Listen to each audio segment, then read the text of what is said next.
রাজার জাহাজ মানিকের দেশে এলো। মানিকের দেশে সকলেই মানিক। রাজা সেই মানিকের দেশে ৮,০০০ মানিকের ৮ গাছা চুড়ি সুয়োরানীর জন্য গড়ালেন।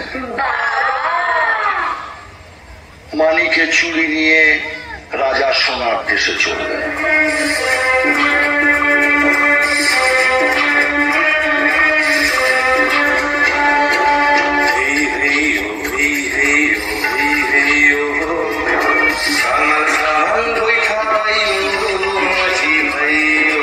সোনার দেশে বীরের সোনার 10 গাছা মল গড়ালেন।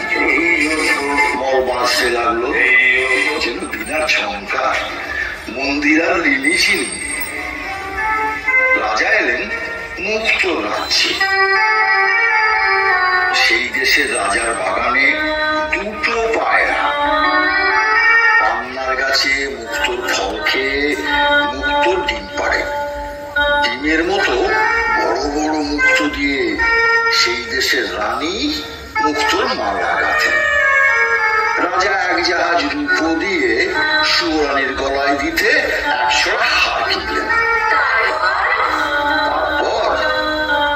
তারপর মানিকের চুড়ি নিয়ে সোনার মল গড়িয়ে মুক্তোর হার কিনে 6 মাস পরে রাজা আর এক দেশে চললেন।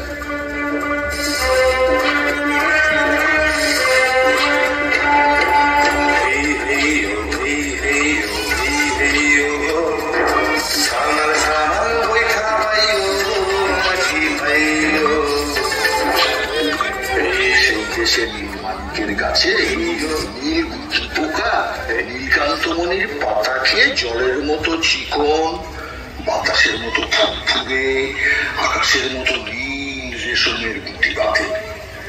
রাজার মেয়ে সারা রাত ছাদে বসে আকাশের সঙ্গে রং মিলিয়ে সেই নীল রেশমের শাড়ি বোনেন। একখানা শাড়ি বুনতে 6 মাস যায়।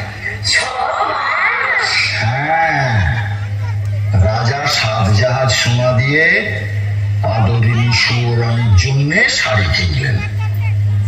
তারপর 7 সমুদ্র 13 নদী পার হয়ে দেশে ফিরলেন।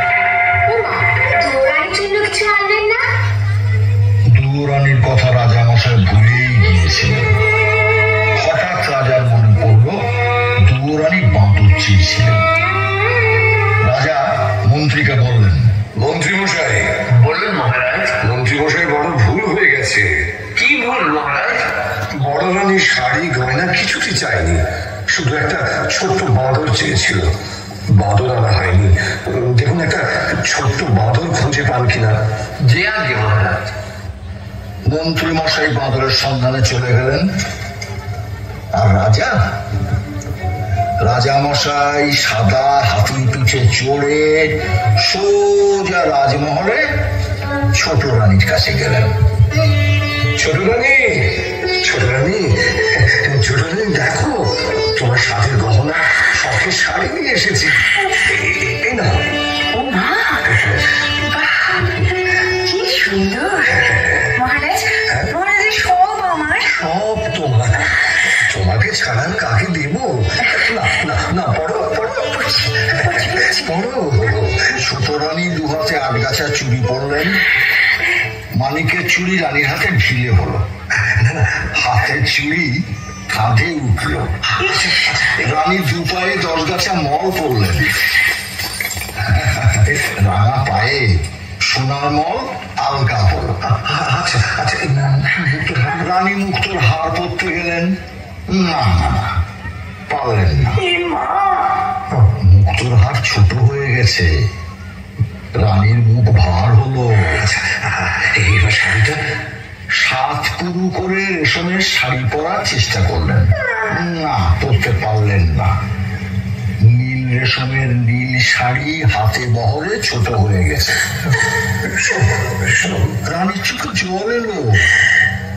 চুড়ি, মল, হার, শাড়ি সব ছুটে ফেলে দিয়ে কাঁদতে কাঁদতে বললেন, ছোট রানী, ছোট রানী,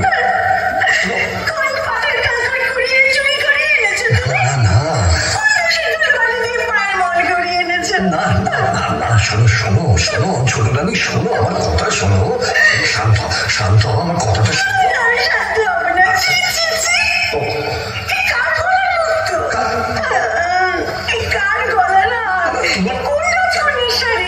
কি মুশকিল! আমার দেখলে ঘেন্না হয়, আমার পড়তে লজ্জা করে। না, রইলো তোমার শাড়ি গহনা। আমি চাই না, চাই না, চাই না।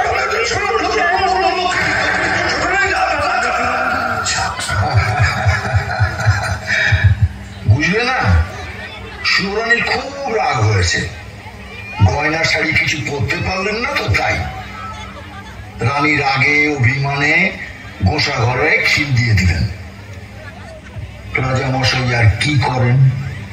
রানী কিছুতেই দরজা খুললেন না দেখে রাজসভায় এসে মুখ ভার করে বসে রইলেন।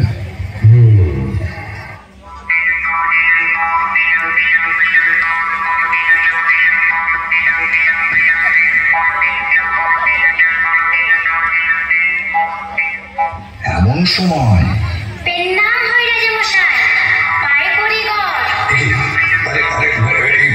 তুই কে?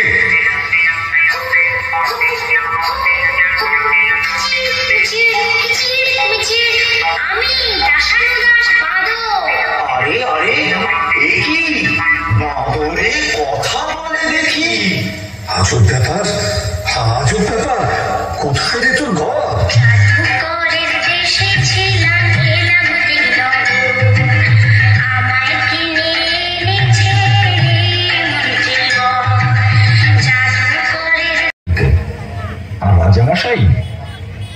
রাজামশাই বাঁদরকে সঙ্গে নিয়ে গেলেন বড় রানীর কাছে। বড় রানী, বড় রানী। মহারাজ, তুমি? এসো এসো এসো। আমি অভাগিনী।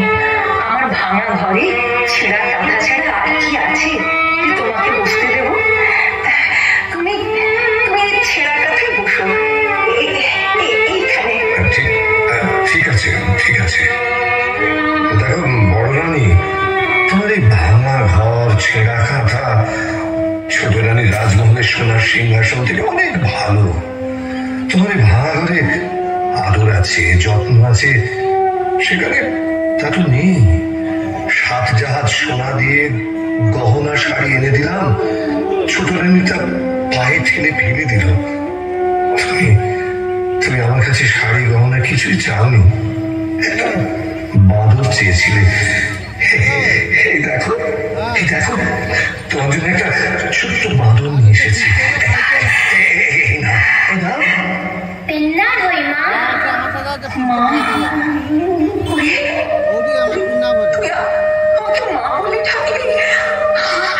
আমার বুক জুড়িয়ে গেল রে, আমার বুক জুড়িয়ে গেল। তুই আরেকবার মা বলে ডাক।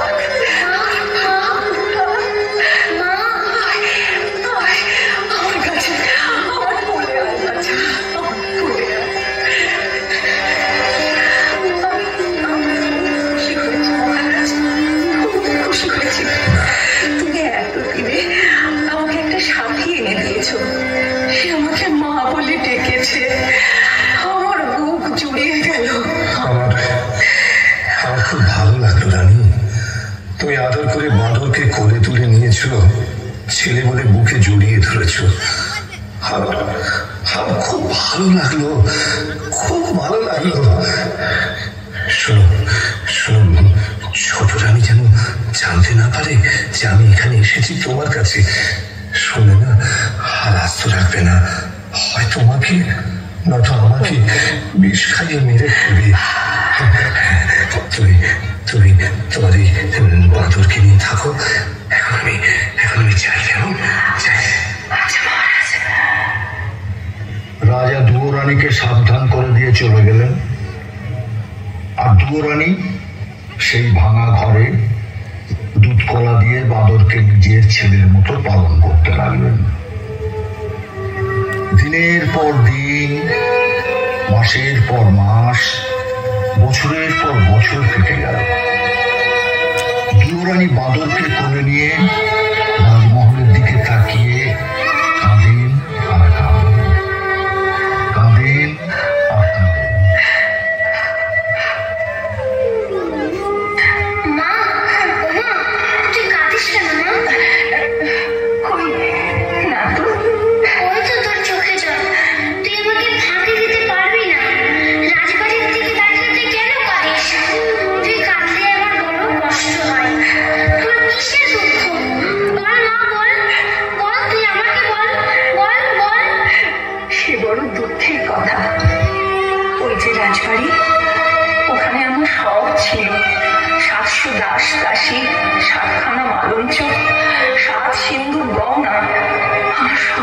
শান্তি, সব সুখ।